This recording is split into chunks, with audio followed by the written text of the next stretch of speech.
2 years ago, from my research, I'm convinced it's much more serious than that. It's more than a loose-knit network. It is a conspiracy. In 1784, a copy of this document was sent to the illuminist Weishaupt and delegated to foment the French Revolution. Meaning the Illuminati was responsible for the French Revolution.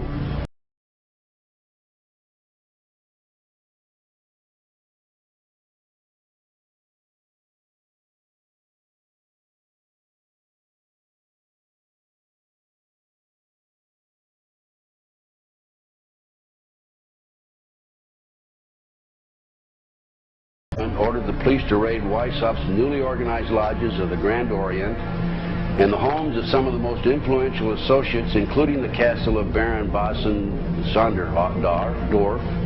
Additional evidence thus obtained convinced the authorities that documents were a genuine copy of a conspiracy by which the Synagogue of Satan had controlled the Illuminati at the top, planned to use wars and revolutions to bring about the establishment of one kind or another of a one-world government, the powers of which they intended to usurp as soon as it was established.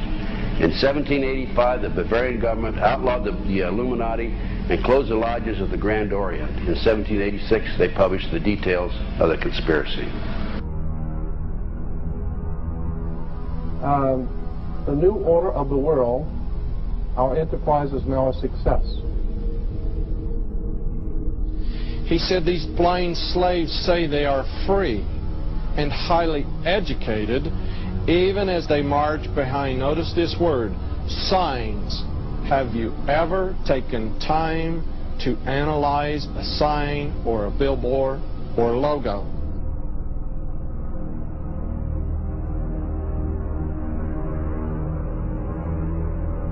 We'll start up here. In 1784, an act of God placed the Bavarian government in possession of evidence which proved the existence of the continuing Luciferian conspiracy. This explains the previous 9 pages, goes into it in detail. We don't have time to do it completely.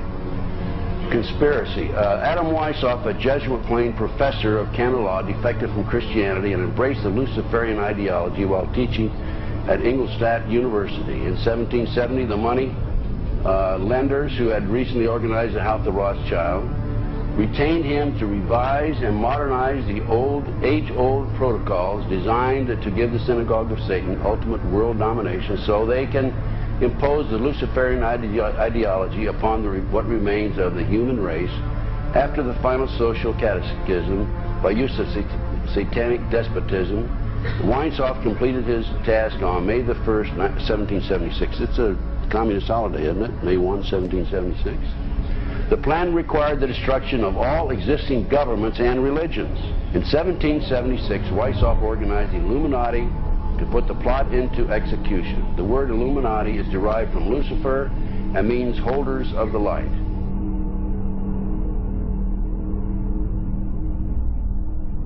Weishaupt's revised plan required his Illuminati to do the following things to help them accomplish their purpose. 1. Use monetary and sex bribery to obtain control of people already occupying positions in high places in the various levels of all governments and other fields of human endeavor.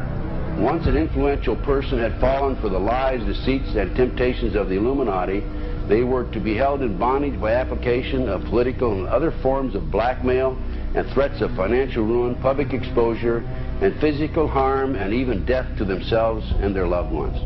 Number 12. Told those present that they must use their wealth to have candidates chosen to public office who would be obedient to their demands and would be used as pawns in the game by the men behind the scenes. The advisors will have been bred, reared, and trained from childhood to rule the affairs of the world. Number 13, control the press. Number 16, infiltrate into the secret Freemasonry to be used for their purposes. That's been documented many times. Number 17, expound the value of systematic deception, use high-sounding slogans and phrases, and advocate lavish promises to the masses, even though they cannot be kept. I will not forget the wound to our country and those who inflicted it. I will not yield. I will not rest I will not relent in waging this struggle for freedom and security for the American people. So I don't know where he is. Nor, I just don't spend that much time on it. We will not tire, we will not falter, and we will not fail.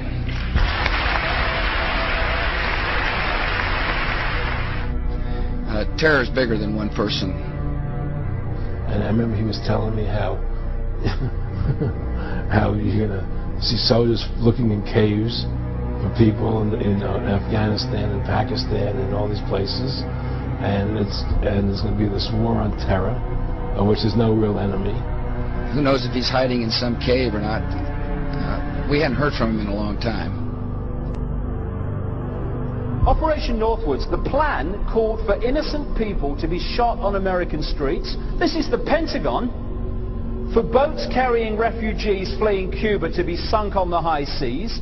For a wave of violent terrorism to be launched in Washington, D.C., Miami and elsewhere. People would be framed for bombings they did not commit. Planes would be hijacked using phony evidence, all of which would be blamed on Castro to justify an invasion of Cuba 40 years ago.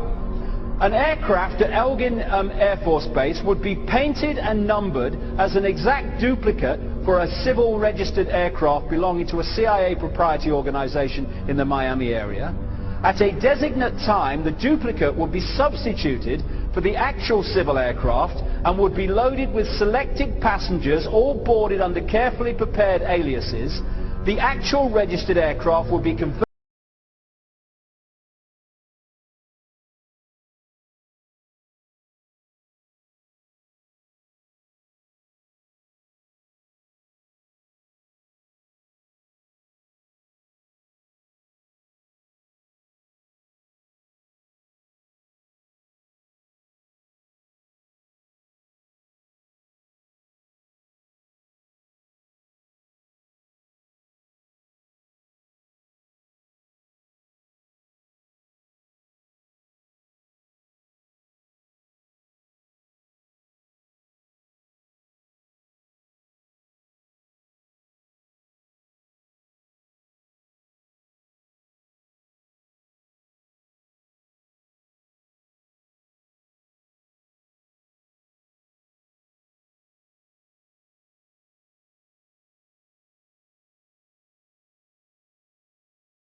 Stone Owl. I think we should be told.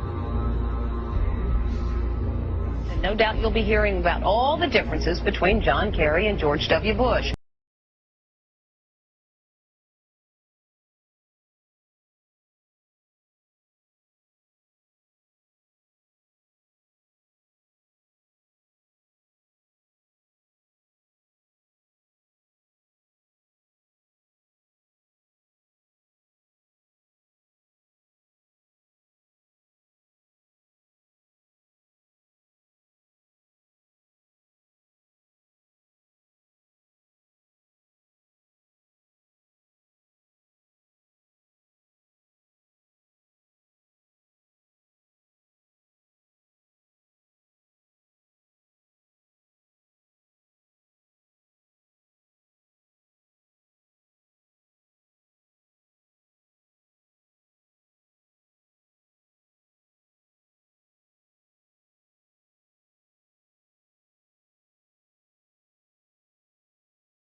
Public officials or Grove members, the press is a distinctly unwelcome guest.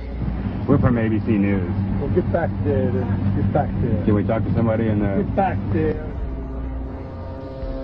You see, for over 120-plus years in Northern California, in Sonoma County, on a 2,700-acre secluded redwood grove, leaders from around the world, prime ministers, chancellors, presidents, governors, again, the heads of industry, banking, academia, the media, Hollywood, travel there to engage in bizarre, ancient Canaanite, Luciferian, Babylon mystery religion ceremonies. We were inside 4 hours. That's only one day out of the 2 weeks that they meet there for the admitted Summer Fire Festival of the Bohemian Club.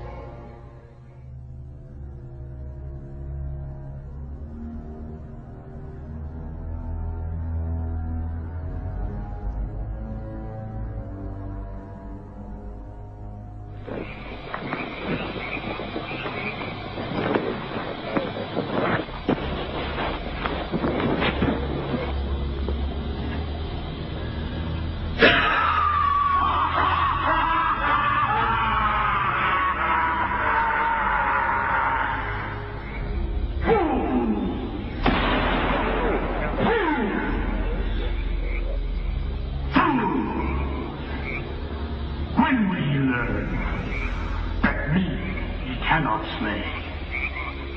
Year after year he burned me in this room, lifting your puny shouts of triumph to the stars. But when again he turned your faces to the marketplace, do ye not find me waiting as of old? Fools! Fools! Fools to dream ye conquer care! Nay, thou mocking spirit, it is not all a dream. We know thou waitest for us, year after year, within this happy grove. Our fellowship bans thee for a space. Thy malevolence which would pursue us here has lost its power under these friendly trees. So shall we burn thee once again this night, and in the flames that eat thine effigy, we shall read the sign, Midsummer sets us free. Ye shall burn me once again!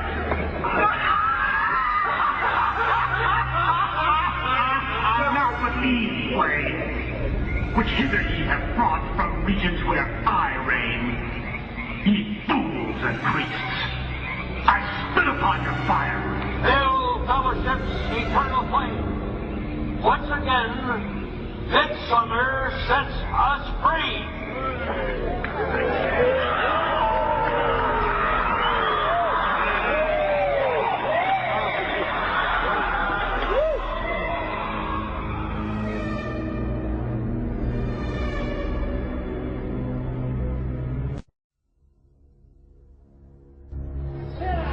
The Bohemian Club,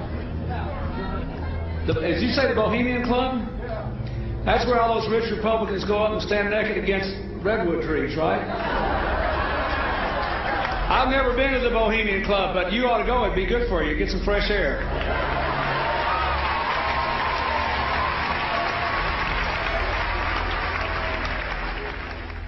One last question.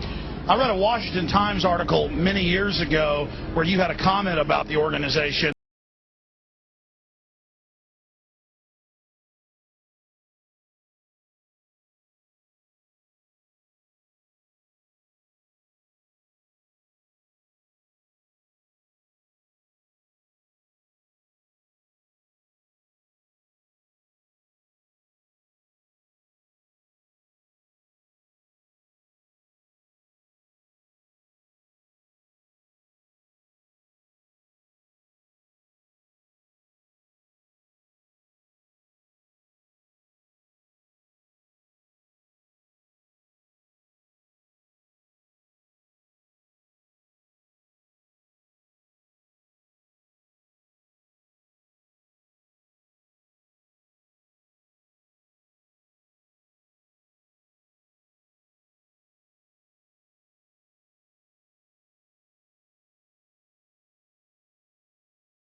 He knew what was happening, and he attempted to warn us when he left office. He told us quite bluntly and in no uncertain terms to beware of the military-industrial complex.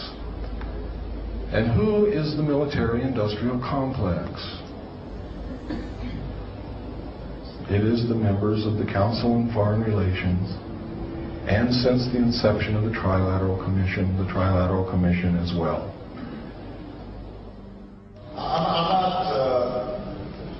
The Council on Foreign Relations, I don't know if I'm an official member. I've spoken there before.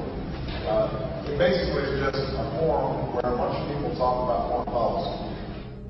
Was made up of the Executive Committee of the Council on Foreign Relations. Now, it is extremely significant that you understand that the first 6 members from the government, along with President Eisenhower, were also members and longtime members of the Council on Foreign Relations. They believed in that organization. They believed in its goals, which was one world government.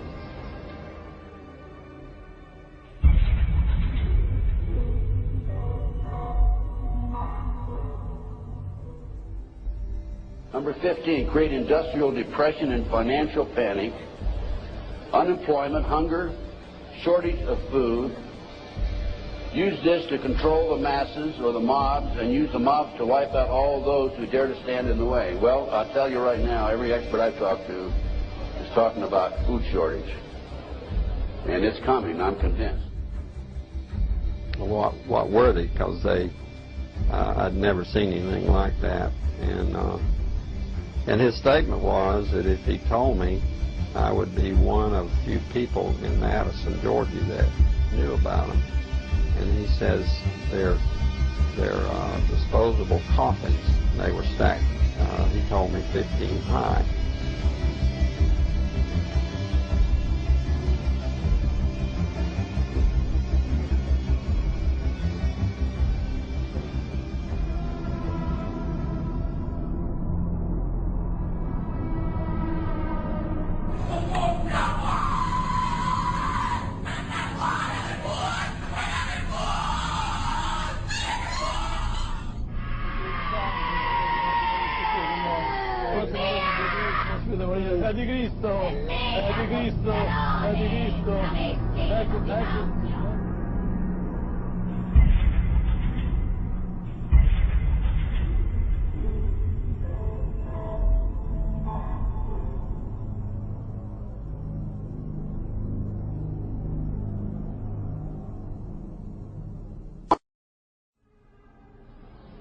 One of the driving forces behind this movement, the Illuminati, is the satanic cult movement in this country today. So I began my little journey forward. And one of the matters that I developed information about was an individual I learned about was Aleister Crowley. He likes to have his name pronounced Crowley to rhyme with holy. And the Satanists today, and for the number of years in the past, have basically used his philosophy and his writings as a guide. He had so many Masonic degrees that you could fill up 5 pages of a book with them. This guy was probably the most highly honored Mason in the world. He styled himself the wickedest man in the world. He believed himself to be the great beast. And he changed his name to Aleister Crowley, so it would add up in both English, Hebrew, and Greek Kabbalah as 666. In 1904, Crowley had a communication with an extraterrestrial being named E.B.E. And this being, through his wife, kind of a channeling type operation, brought forth a book that was called the Book of the Law in 1904. And this book declared that the slain and risen God, i.e. Jesus, had stepped off the throne, and that a new God, the crowned and conquering child, was taking his place. As a result of this, Crowley proclaimed the end of Christianity and the start of Crowleyanity.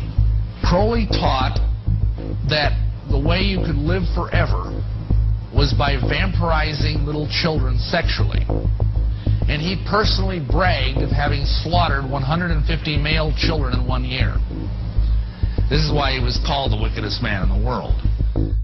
And now listen to this sentence, folks, closely. For the highest spiritual working, one must accordingly choose that victim which contains the greatest and purest force. A male child of perfect innocence and high intelligence is the most satisfactory and suitable system. We're talking about human sacrifices.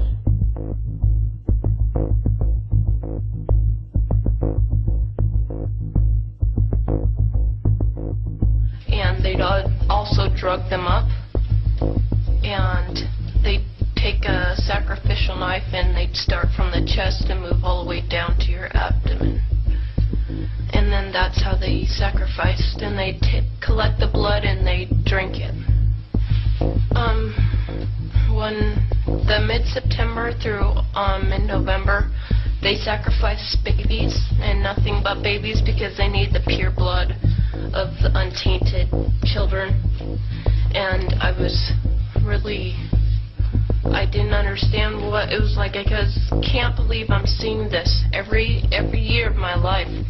I've experienced that, and that was the hardest part for me. It's like hearing those babies literally scream and cry, and then seeing their blood flow. The little boy was taken to a basement. He was crucified alive. First he was skinned. Why is it that no one knows this?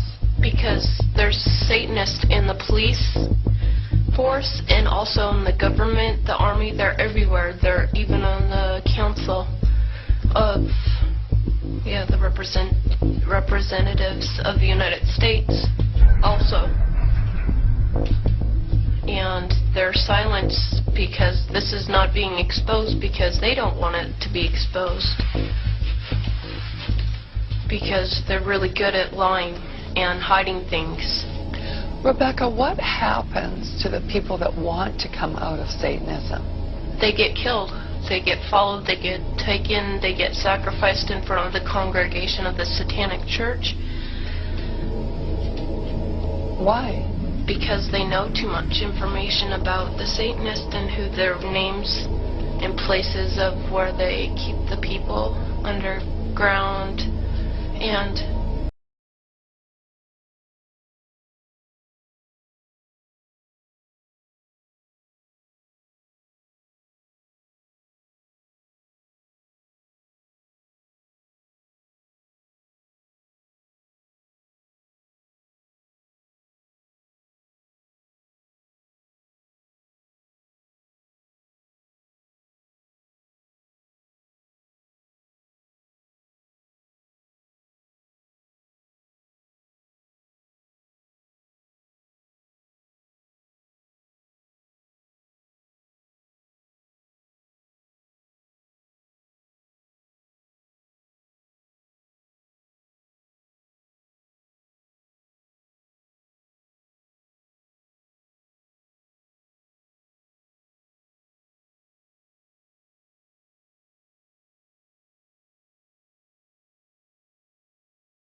recognition of Lucifer as the one and only true God. If you do not believe in God,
understand that those criminals have been keeping information and technology from us under their blanket of national security.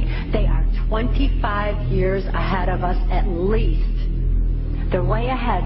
So when they say, it's aliens, and they show us some incredible technology, don't fall into the trap of feeling totally helpless, that this is beyond our realm to affect. Superstition begins where knowledge leaves off. And they have been keeping knowledge from us for a long time. People have all kinds of belief systems. And I'm sure each and every one of you has various and different belief systems as well. I'm not saying that there's no such thing as aliens. That would be foolish of me to even say anything like that at all. But what I am saying is that it was my experience that these were people claiming to be aliens. Some people in this world are about to destroy the sovereignty of nations, take away our Bill of Rights. The UFO thing is integrally tied into this in some way. I'm not exactly sure how, but if extraterrestrials are real, then they're controlling everything, believe me. If they're not real, they're being used as a threat from from without to scare people into coming into this one world global unity of humanity in order to face that external threat. And in the process, we're going to lose. The ordinary man will lose. You need to understand, disinformation is deliberate deceit to hide other things. And so there's so much of that. And some of it is surprisingly well-sponsored disinformation. I'm going to sum up this talk and mention an overview of the alien agenda. The alien agenda is really decimate the planet, to take the remaining human subjects as slaves, and the aliens would use this planet for their own means. My question I'd like to ask is this. If the aliens have a 1,200 IQ, can speak all these languages, and are so powerful, what prevents them from just taking over? Well, it's a good question. We're an alien species to them, and our germs have a tendency to kill them. They're also a dying race, and they're in far worse condition than anybody with the worst case of terminal cancer. They are in need of us to some degree. And some of it is surprisingly well-sponsored disinformation. So I think my question is actually to Clifford Stone. You said that you had seen aliens on a craft that had crashed. I wondered if you could describe what they look like. I could, but it would probably take a whole lot of time. The reason I state that, when I got out in 1989, we had cataloged 57 different species. You have individuals that look very much like you and myself that could walk among us and you wouldn't even notice the difference.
Yeah, and in which they had this magical ceremony called Babylon Working, and it was designed by Alistair